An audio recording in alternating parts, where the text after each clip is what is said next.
அஸ்ஸலாமு அலைக்கும். Welcome to Nufees kitchen.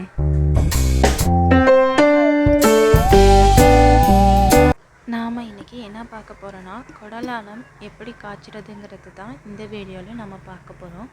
அதுக்கு முதல்ல குடலை நல்லா சுத்தம் பண்ணி எடுத்துக்கணும். அதுக்கப்புறம் ஒரு பாத்திரத்தில் குடலை எடுத்துக்கிட்டு அந்த குடலை இது போல் சின்ன சின்ன பீஸ்களாக நறுக்கி எடுத்துக்கணும். ஆட்டுக்குடல் உடம்புக்கு ரொம்பவுமே சத்தானது. இது எல்லா கறிக்கடைகளிலுமே கிடைக்கும். கறிக்கடைகளில் குடல் மட்டும் தனியாக கேட்டு வாங்கிக்கலாம். இது போல் வாங்கி வீட்டில் சமைச்சு சாப்பிட்டு பாருங்கள். சாப்பிடாதவங்க கூட சாப்பிடுவாங்க. அது போல் சுவையாக இருக்கும்.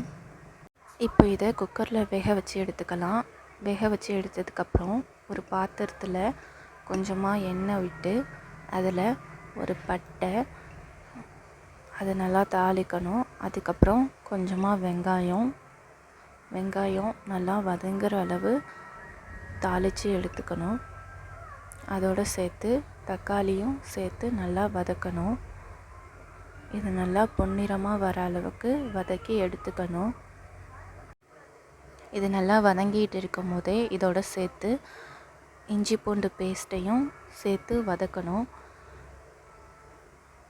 நான்வெஜ்ஜுக்கு எப்போதும் இஞ்சி பூண்டு பேஸ்ட் போட்டால் தான் அந்த கவுச்சி ஸ்மெல் வராமல் இருக்கும். அதுக்கப்புறம் கொஞ்சமாக சில்லி பவுடர், மட்டன் மசாலா,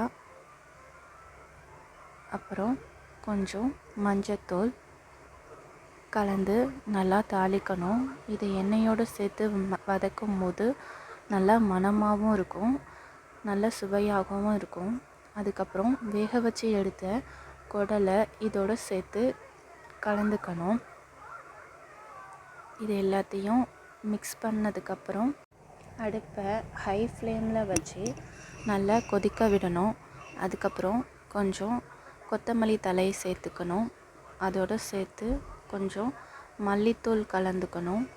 அதுக்கப்புறம் தேவையான அளவு தயிர் ஊற்றிக்கணும். தயிர் ஊற்றினா கொஞ்சம் திக்னஸ் கொடுக்கும். இது எல்லாத்தையும் சேர்த்து நல்லா கொதிக்க விடணும். நல்லா கொதித்து வரும்போது அரைத்த தேங்காய் விழுதை இதோடு சேர்த்து மிக்ஸ் பண்ணிக்கணும். இப்போது நல்லா கொதிக்க விடணும். ரெடியானதும் சாப்பிட்டு பாருங்கள், ரொம்பவே நல்லா இருக்கும். இப்படி இருந்துச்சுன்னு கமெண்ட் பண்ணுங்கள்.